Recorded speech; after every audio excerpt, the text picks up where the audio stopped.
Hello traders and investors. 23/2/2024. So this வீக்கோட last day வெள்ளிக்கிழமைக்கான பங்குச்சந்தை அனாலிசிஸ். குளோபல் மார்க்கெட்டை பேஸ் பண்ணுறதுக்கு மேஜர் இண்டெக்ஸ் எப்படி கம்ப்ளீட் ஆயிருக்குன்னா கிஃப்ட் நிஃப்டி பார்த்தீங்கன்னா நம்மளுக்கு பாசிட்டிவாக கம்ப்ளீட் ஆயிருக்கு. 0.32% பாசிட்டிவாக கம்ப்ளீட் ஆயிருக்கு. எவ்வளோ பாயிண்ட்ஸ் வந்து நம்மளுக்கு கம்ப்ளீட் ஆயிருக்கு அப்படின்னு பார்த்தீங்கன்னா 71 பாயிண்ட்ஸ் வந்து கம்ப்ளீட் ஆயிருக்கு. என்ன இண்டிகேட் பண்ணுது இந்தியன் ஸ்டாக் மார்க்கெட்டில் அப்படின்னு பார்த்தீங்கன்னா இந்தியன் ஸ்டாக் மார்க்கெட் பேஸ் பண்ணுற அளவுக்கு நிஃப்டி இண்டெக்ஸில் என்ன நம்மளுக்கு இண்டிகேட் பண்ணுது அப்படின்னு பார்த்தீங்கன்னா ஒரு 50 to 100 பாயிண்ட்ஸ் வந்து நம்மளுக்கு கேப் அப்பில் ஓப்பன் ஆகிறதுக்கான பாசிபிலிட்டிஸ் வந்து இருக்குது. சரிங்களா? ஸோ டவ் ஜோன்ஸ் ஃபியூச்சர்ஸை பொறுத்தளவுக்கு நம்மளுக்கு 1.18% பாசிட்டிவாக க்ளோஸ் ஆயிருக்கு. நாஸ்டாக் பார்த்தீங்கன்னா நம்மளுக்கு 2.96% வந்து பாசிட்டிவாக க்ளோஸ் ஆயிருக்கு. S&P 500 பார்த்தீங்கன்னா 2.11% பாசிட்டிவாக க்ளோஸ் ஆயிருக்கு. சைனீஸ் மார்க்கெட் 1.45% பாசிட்டிவாக க்ளோஸ் ஆயிருக்கு. அண்ட் நிக்கி பார்த்தீங்கன்னா நியூ ஆல் டைம் ஹை வந்து கிரியேட் பண்ணியிருக்கு. சரிங்களா? ஸோ 1985 சம்திங் அப்போ க்ரியேட் பண்ண லெவலாக இப்போ தான் வந்து பிரேக் ஆகி நியூ ஆல் டைம் ஹையை வந்து க்ரியேட் பண்ணியிருக்கு. கிட்டத்தட்ட 2.19% வந்து பாசிட்டிவாக வந்து க்ளோஸ் ஆகிருக்கு. இதுக்கு காரணமே ஒரே ஒரு கம்பெனியோட ஏர்னிங் ரிசல்ட் அப்படிங்கிறதான் எல்லாருமே வந்து சொல்லிட்டு இருக்காங்க ஃபண்டமெண்டலி. அது எந்த கம்பெனி அப்படின்னு பார்த்தீங்கன்னா நாவிடா கம்பெனி அப்படின்னு இருக்கும். ஸோ அது NVIDIA அப்படிம்பாங்க, அதை NVIDIA அப்படிம்பாங்க. அந்த கார்பரேஷன் கம்பெனியோட நெட் இன்கம் வந்து கிட்டத்தட்ட இயர் ஆன் இயரை பேஸ் பண்ணுற அளவுக்கு 769% வந்து இன்க்ரீஸ் ஆகிருக்கு ஓவராலாக. சரிங்களா? ஸோ இதனால தான் இந்த இண்டெக்ஸ் எல்லாமே நம்மளுக்கு ரைஸ் ஆனதுக்கான காரணம். ஸோ அப்படிங்கிறாங்க. இப்போ கரண்ட்டாக அவங்களோட ஏர்னிங் ரிசல்ட்டை பேஸ் பண்ணுறதுக்கு குவார்டர்லி பேஸ் பண்ணுறதுக்கு US டாலரில் பார்த்தீங்கன்னா 12.3 பில்லியன் வந்து இன்க்ரீஸ் ஆயிருக்காங்க. ஓகே. ஸோ இந்த கம்பெனியை பற்றி ஸ்பெசிஃபிக்காக சொல்கிறப்ப என்னென்னா இவங்க வந்து one of the software and fabless நிறையா ஆர்டிஃபிஷியல் இன்டெலிஜென்ஸை வந்து உருவாக்குறது. ஸோ இவங்க தான். ஸோ அதனால தான் இந்த கம்பெனியோட வளர்ச்சி வந்து இந்த அளவுக்கு வந்து போய்கிட்டு இருக்கு. நெக்ஸ்ட்டு இந்தியன் இண்டிசஸ் எடுத்துக்கிற அளவுக்கு ஸோ எஸ்டர்டே பார்த்தோம்னா நம்மளுக்கு ஸ்ட்ராங் ஒரு டவுன் ட்ரெண்ட் கொடுத்துச்சு, நல்ல ஒரு வாலட்டைலாக இருந்துச்சு. அண்ட் நெக்ஸ்ட்டு பார்த்தீங்கன்னா அதுக்கப்புறம் ஒரு புல்லிஷ் ட்ரெண்டுக்கு மூவ் ஆச்சு மார்க்கெட். ஸோ எஸ்டர்டேவே நீங்கள் வாட்ச் பண்ணியிருப்பீங்க. அதில் சென்செக்ஸ் பார்த்தீங்கன்னா ஸ்பெஷலாக நம்மளுக்கு 0.74% பாசிட்டிவ் க்ளோஸ் ஆச்சு. நிஃப்டி பார்த்தீங்கன்னா நம்மளுக்கு ஆல் டைம் ஹை ஹிட் பண்ணுற லெவலில் வந்து நம்மளுக்கு க்ளோஸ் ஆச்சு. 0.74% வந்து நம்மளுக்கு வந்து க்ளோஸ் ஆயிருச்சு. நிஃப்டி பேங்க் ஒரு அப்படியே நியூட்ரலாகவே இருந்துச்சு. நிஃப்டி பேங்க்கில் இந்த ஸ்டாக்குமே நல்லா பர்ஃபார்மன்ஸ் பண்ணலை. அண்ட் நெக்ஸ்ட் ஐடி செக்டரில் நல்லா பர்ஃபார்மன்ஸ் பண்ணுச்சு. ஸ்பெஷலாக இன்ஃபோசிஸ் அண்டு பஜாஜ் ஆட்டோஸ் இதெல்லாம் நல்லா பர்ஃபார்மன்ஸ் வந்து பண்ணுச்சு. 1.94% வந்து பஜாஜ் ஃபினான்ஸ் ஸோ இதெல்லாம் பார்த்தீங்கன்னா நல்லா பர்ஃபார்மன்ஸ் பண்ணிச்சு. 1.94% வந்து பாசிட்டிவாக வந்து நம்மளுக்கு கம்ப்ளீட் ஆச்சு. விக்ஸோட பர்ஃபார்மன்ஸ் வந்து டே பை டே ஏறி நல்லா இறங்கினாலும் நம்மளுக்கு வால்டாலிட்டி மூவ்மெண்ட் வந்து அதிகமாக வந்து இருக்குது. கமாடிட்டிஸை பேஸ் பண்ணுற அளவுக்கு நம்மளுக்கு குரூட் ஆயில் யூஎஸ்டி பார்த்தீங்கன்னா 0.58% பாசிட்டிவாக க்ளோஸ் ஆயிருக்கு. பிரெண்ட் குரூட் ஆயில் பார்த்தீங்கன்னா 0.52% வந்து பாசிட்டிவாக க்ளோஸ் ஆயிருக்கு. ஸோ ஓவராலாக ஏடிஆரோட பர்ஃபார்மன்ஸை பொறுத்தளவுக்கு நம்மளுக்கு axis bank positive 1%, டாக்டரேட்டிவ் 1%, HDFC bank பார்த்தீங்கன்னா 0.55%, ஐசிசி பேங்க் 1.84%, இன்ஃபோசிஸ் மட்டும் நம்மளுக்கு 2.68% பாசிட்டிவ் க்ளோஸ் ஆயிருக்கு. அண்ட் நெக்ஸ்ட்டு செகண்டாக பார்த்தீங்கன்னா விப்ரோவும் நம்மளுக்கு ஒரு 2% எப்போ வந்து பாசிட்டிவ் வந்து கம்ப்ளீட் ஆயிருக்கு.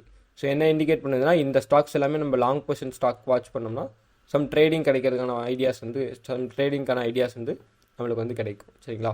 ஸோ இதான் குளோபல் மார்க்கெட்டை பேஸ் பண்ணுற அளவுக்கு ரிப்போர்ட். அண்ட் நெக்ஸ்ட் என்ன அப்படின்னு பார்த்தீங்கன்னா FIDAவோட டேட்டாவை பேஸ் பண்ணுற அளவுக்கு FIA வந்து எஸ்டர்டே வந்து net sales for 1410 crore rupees வந்து சேல் பண்ணியிருக்காங்க. 1410 கோடி நிகர விற்பனை வந்து பண்ணியிருக்காங்க. அண்ட் நெக்ஸ்ட்டு டிஏ பொறுத்தளவுக்கு நிகர பர்ச்சேஸ் எவ்வளோ பண்ணியிருக்காங்க அப்படின்னு பார்த்தீங்கன்னா 1823 கோடி நெட் பர்ச்சேஸ் வந்து பண்ணியிருக்காங்க. ஓகேங்களா? ஸோ இதுதான் வந்து எஸ்டர்டே வந்து FIDA ரிப்போர்ட்டை பேஸ் பண்ணுற அளவுக்கு நம்மளுக்கு கிடச்சிருக்கு. FIA வந்து டே பை டே வந்து இன்க்ரீஸ் ஆகிட்டே இருக்காங்க. அதாவது அவங்களோட பர்ச்சேஸ் கெப்பாசிட்டியை வந்து இன்க்ரீஸ் பண்ணிகிட்டே இருக்காங்க. டிஏ வந்து டே பை டே வந்து சேல் பண்ணிக்கிட்டே இருக்காங்க. அண்ட் நெக்ஸ்ட் வந்து ஒரே ஒரு இம்பார்ட்டண்டான நியூஸ் தான். இந்தியாவோட ரேட்டிங்ஸை பொறுத்தளவுக்கு இந்தியாவோட ரேட்டிங்ஸ்னால் அந்த IRR அப்படிம்பாங்க ஷார்ட் ஃபார்மில். ஸோ இவங்க வந்து ஜிடிபி வந்து எக்ஸ்பெக்ட் பண்ணியிருக்காங்க. ஸோ இவங்களோட ஜிடிபி க்ரோத் ரேட்டை பேஸ் பண்ணுற அளவுக்கு இந்த ஃபினான்ஷியல் இயரில் பார்த்தீங்கன்னா 6.5% வந்து கிடைக்கிறதுக்கான பாசிபிலிட்டிஸ் இருக்குது. ஸோ அப்படின்னு வந்து சொல்லியிருக்காங்க. ஆல்ரெடி ஸ்டாட்டிஸ்டிக்ஸ் டிபார்ட்மெண்ட் என்ன சொல்லியிருக்காங்க, மினிஸ்ட்ரி ஆஃப் ஸ்டாட்டிஸ்டிக்ஸ் டிபார்ட்மெண்ட் என்னன்னா 7.3% வந்து ஃபினான்ஷியல் இயரில் வந்து நம்மளுக்கு இன்க்ரீஸ் ஆகிறதுக்கான பாசிபிலிட்டிஸ் இருக்குது அப்படிங்கிறாங்க. பட் இவங்க வந்து அதை உடச்சி இல்லை அவ்வளோ தூரம்லாம் வரதுக்கான பாசிபிலிட்டிஸ் இல்லை, 6.5% தான் வரதுக்கான பாசிபிலிட்டிஸ் இருக்குது. ஸோ அப்படின்ட்டு வந்து இவங்க வந்து ஒரு டேட்டா வந்து எஸ்டர்டே வந்து பப்ளிஷ் பண்ணியிருக்காங்க. ஸோ இது வந்து some impact for so Indian stock market சரிங்களா. ஏன்னா ஜிடிபி, ஸோ அதனால் இம்பாக்ட் பண்ணுறதுக்கான சான்சஸ் வந்து இருக்குது. ஜஸ்ட் ஃபார் ஒரு டேட்டாவை பேஸ் பண்ணுற அளவுக்கு ஒரு overall view. Okay, so next பார்த்தீங்கன்னா நிஃப்டி, பேங்க் நிஃப்டி, ஃபின் நிஃப்டிக்கான இன்றைக்கான டெக்னிக்கல் லெவல்ஸ் என்ன ஸோ அப்படிங்கிறத ஜஸ்ட் நம்ம செக் பண்ணி Nifty index so 1 day time ஃப்ரேமில் இருக்குது. ஃபஸ்ட் நம்ம லாங் டேர்மில் வந்து எப்போதுமே அனலைஸ் பண்ண மாதிரி எஸ்டர்டே நான் என்ன சொல்லியிருந்தேன் உங்களுக்கு அப்படின்னா, நம்மளுக்கு ஒரு ஸ்ட்ராங்கான ஒரு பேரிஸ் என்கல்ஃபிங் பேட்டர்ன் வந்து ஃபார்மேஷன் வந்து கிரியேட் பண்ணியிருக்கு. டேவோட லோ பிரேக் பண்ணி நம்மளுக்கு க்ளோஸ் ஆச்சு அப்படின்னா ஸோ நம்மளுக்கு ஸ்ட்ராங் டவுன் ட்ரெண்ட் வந்து நம்ம எக்ஸ்பெக்ட் பண்ணலாம். இங்கே வந்து மார்க்கெட் வந்து சப்போர்ட் எடுக்கிறதுக்கான பாசிபிலிட்டிஸ் இருக்குது அப்படின்னா ஃபஸ்ட் நம்மளுக்கு ஷார்ட் டேர்ம் லெவலில் வந்து அனலைஸ் பண்ணுவோம். ஸோ அதை பேஸ் பண்ணி நம்மளுக்கு மார்க்கெட் வந்து ஒரு லெவலில் வந்து சப்போர்ட் எடுத்து ஸோ அப் ட்ரெண்ட் வந்து மூவ் ஆயிருக்கு சரிங்களா. ஸோ இனிமேல் இன்றைக்கான ரெசிஸ்டன்ஸ் என்ன அப்படின்னு பார்த்தீங்கன்னா, நம்ம ஆல்ரெடி மென்ஷன் பண்ண மாதிரி 22,294 டு 3 வந்து என்னோட one of the next resistance. அடுத்த லெவல் ரெசிஸ்டன்ஸ் பார்த்தீங்கன்னா 22,390 டு 400 வந்து நெக்ஸ்ட் ரெசிஸ்டன்ஸை நான் வந்து ஃபிக்ஸ் பண்ணியிருக்கேன். ஸோ எனக்கான ரெசிஸ்டன்ஸை பொறுத்தளவுக்கு இந்த ட்ரெண்ட் லெவலில் மார்க்கெட் ஹிட் பண்ணணும். ஸோ இதுதான் என்னோட டெக்னிக்கல் வியூவில் எனக்கு கிடைச்ச ஒரு கன்ஃபர்மேஷன். அண்ட் நெக்ஸ்ட்டு பார்த்தீங்கன்னா மேஜர் சப்போர்ட் டிஸ்டன்ஸை பொறுத்தளவுக்கு மார்க்கெட் வந்து ஒரு நல்ல ஒரு குட் மூவ்மெண்ட் வந்து கொடுத்துட்டு போயிட்டுருக்கு அப் ட்ரெண்ட். ஸோ பார்த்தீங்கன்னாலே தெரியும், எஸ்டர்டே வந்து ஐடி செக்டார் வந்து நம்ம இந்த லெவல் எக்ஸ்பெக்ட் பண்ணோம். அதே மாதிரி எக்ஸாக்டாக வந்துட்டு மார்க்கெட் வந்து இந்த லெவலில் வந்து சப்போர்ட் எடுத்துச்சு. நான் மார்னிங்கே வந்து ப்ரீ மார்க்கெட் அதாவது வீடியோவில் மென்ஷன் பண்ணேன் எஸ்டர்டே. அதே மாதிரி டெலகிராம்லேயும் வந்து நம்ம அது வந்து பப்ளிஷ் பண்ணோம். ஸோ நம்மளுக்கு ரொம்ப அக்யூரேட்டாக வந்து ஒர்க் ஆச்சு. நெக்ஸ்ட்டு இன்றைக்கான எனக்கு டார்கெட் என்ன அப்படின்னு பார்த்தீங்கன்னா, ஒன்ஸ் எனக்கு இங்கேருந்து நம்மளுக்கு கேப் அப்பில் மார்க்கெட் வந்து நீங்கள் ஓப்பன் ஆகுது அப்படின்னா இந்த லெவலில் வந்து சப்போர்ட் எடுக்கணும் சரிங்களா. இங்கே சப்போர்ட் எடுக்கலை அப்படின்னா அது ஃபர்தராக இந்த லெவலில் சப்போர்ட் எடுக்கணும்.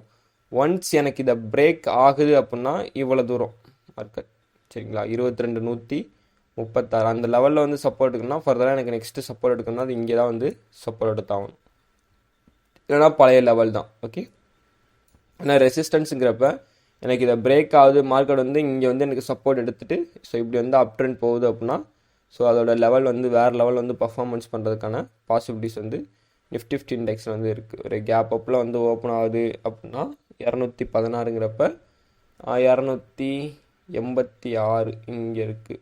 ஸோ இந்த லெவலில் இருந்து நம்மளுக்கு ஓப்பன் ஆகி வருது அப்படின்னா இங்கே வந்து சப்போர்ட் எடுக்கணும், இல்லை இங்கே வந்து சப்போர்ட் எடுக்கணும். ஸோ எங்கன்னா சப்போர்ட் எடுத்தாலும் மார்க்கெட் நம்மளுக்கு அப் ட்ரெண்ட் வியூ ஸ்டார்ட் ஆகிறதுக்கான பாசிபிலிட்டிஸ் வந்து இருக்குது.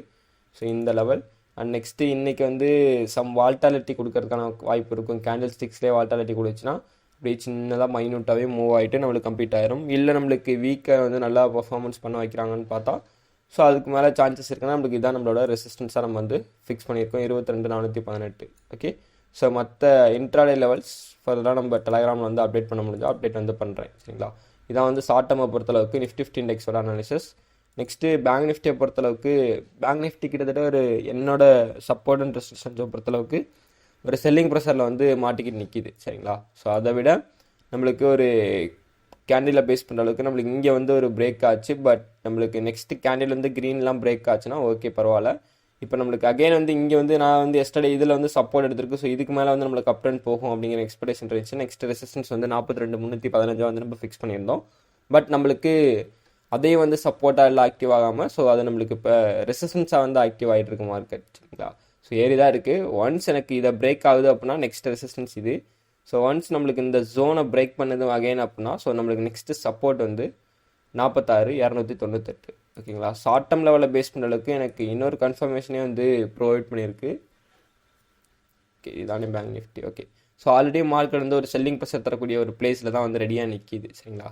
ஸோ ஒரு வேளை நம்மளுக்கு மார்க்கெட் அப் ட்ரெண்ட் ஏறுது, ஒரு கேப் அப்பில் ஓப்பன் ஆகி ஏறுது அப்படின்னா 47,154க்கு மேலே கொஞ்சம் தூரம் மூவ் ஆகிறதுக்கான ஸோ ஒரு 47,200 வரையும் வச்சுக்கோங்க. ஸோ அதுக்குள்ளே போகிறதுக்கான பாசிபிலிட்டிஸ் வந்து இருக்குது. ஒன்ஸ் அந்த லெவல்லேருந்து செல்லிங் ப்ரெஷர் ஸ்டார்ட் ஆகுது அப்படின்னா டேவோட லோவை வந்து ஹிட் பண்ணணும் சரிங்களா. இல்லை ஃபர்தராக வந்து எனக்கு இங்கேருந்து மார்க்கெட் வந்து கீழே விழுதுன்னா ஒன்று இதில் வந்து சப்போர்ட் எடுக்கணும். சப்போர்ட் எடுக்க பாசிபிலிட்டிஸ் இல்லைனா இந்த லெவலில் வந்து இந்த லெவலுக்குள்ளே சப்போர்ட் எடுத்தாகணும். இல்லைனா டேவோட லோ தான் எஸ்டர்டேவோட லோவை வந்து ஹிட் பண்ணிவிட்டு ப்ராப்பராக ஒரு சைட் வேஸ் ஒரு கன்சால்டேட் பண்ணிவிட்டு அதுக்கப்புறம் மார்க்கெட் வந்து ட்ரெண்ட் எது ஸ்டார்ட் ஆகிறதுக்கான பாசிபிலிட்டிஸ் இருக்குது.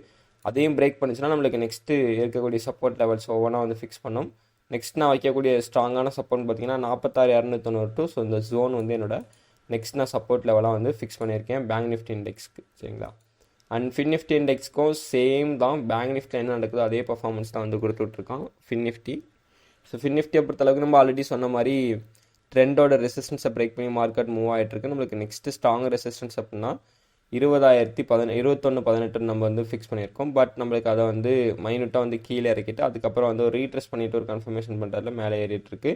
மார்க்கெட்டோட ரீட்ரேஸ்மெண்ட்டை பொறுத்த அளவுக்கு நம்மளுக்கு சக்ஸஸ் ரேஷியோ வந்து கிடச்சிருச்சு. ஸோ இப்போ நம்மளோட நெக்ஸ்ட் ரெசிஸ்டன்ஸ் பார்த்தீங்கன்னா 21,18, சப்போர்ட் அப்படின்னு பார்த்தீங்கன்னா 20,229 தான் நம்மளோட லாங் டேர்ம் சப்போர்ட்டாக வந்து நம்ம ஃபிக்ஸ் பண்ணியிருக்கோம். ஸோ இன்ட்ராடே லெவல்ஸை பேஸ் பண்ணுற அளவுக்கு ஷார்ட் டேர்ம் கன்ஃபர்மேஷன் நம்மளுக்கு என்ன கொடுக்குது அப்படின்னா, ஸோ இதுவும் நம்மளுக்கு கிட்டத்தட்ட செல்லிங் ப்ரெஷர் ஏரியாவில் தான் இருக்குது. சரிங்களா? ஸோ அண்ட் நெக்ஸ்ட்டு இது மூவ் ஆகிறப்ப எவ்வளோ தூரம் மூவ் ஆகலாம்னா, ஆல்ரெடி மார்க்கெட் கேப் அப்பில் ஓப்பன் ஆகுதுன்னா ஒன்று சப்போர்ட் இங்கே வந்து எடுத்துகிட்டு ஒரு மேனிப்புலேட் மாதிரி பண்ணுவாங்க. இங்கே வந்துட்டு ஒரு மேனிப்புலேட் நடந்துட்டு ஸோ அதுக்கப்புறம் போயிட்டு நம்மளுக்கு இந்த லெவலிருந்து செல்லிங் ப்ரெஷர் ஸ்டார்ட் ஆச்சுன்னா டேவோட லோ வந்து ஹிட் பண்ணி ஆகணும்.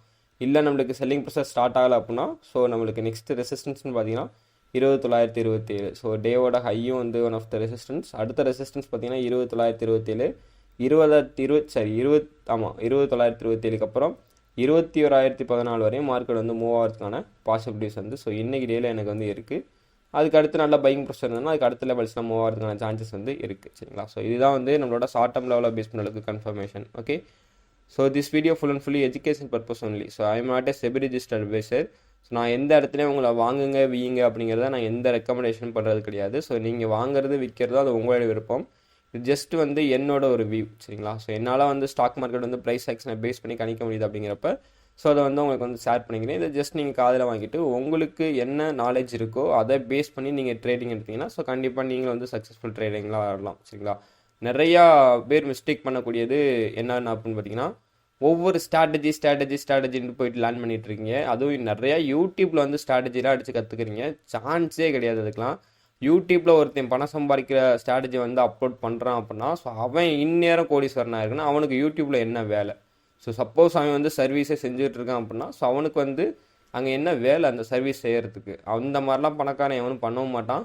அதே மாதிரி நிறையா அந்த இன்ஸ்டியூஷனல் ட்ரேடர்ஸ் அப்படின்ட்டு நிறையா வந்து ரன் பண்ணிகிட்டு இருக்காங்க. ஸோ அதெல்லாம் எனக்கு தெரிஞ்சு ஃபேக்காக தான் இருக்கும் மோஸ்ட்லி. ஸோ இன்ஸ்டியூஷன் இங்கே வந்தால் என்ட்ரு ஆகுவாங்க, அங்கே போனால் என்ட்ரு ஆகுவாங்க அப்படிங்கிறது கிடையவே கிடையாது. ஸோ அந்த லெவலில் அவங்க வந்து என்ட்ரு ஆகாமல் இருக்கிறது அவங்களோட விருப்பம். அவங்களும் வந்து இந்த இண்டிகேட்டர்ஸ்லாம் ஃபாலோ பண்ணி யூஸ் பண்ணிகிட்டு இருக்க மாட்டாங்க. ஸோ அவங்க வந்து one of the investors.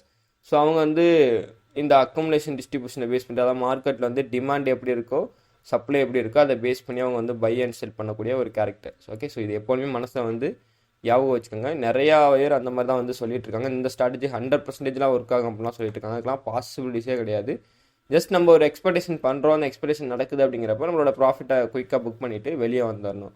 More பேஷன்ஸாக wait பண்ணுறப்போ மோர் கன்ஃபர்மேஷன் கிடச்சுன்னா மோர் பேஷன்ஸாக வந்து வெயிட் பண்ணலாம். சரிங்களா? ஓகே, ஸோ இந்த வீடியோ பிடிச்சிருந்துச்சுன்னா மறக்காமல் வந்து லைக் பண்ணுங்கள்.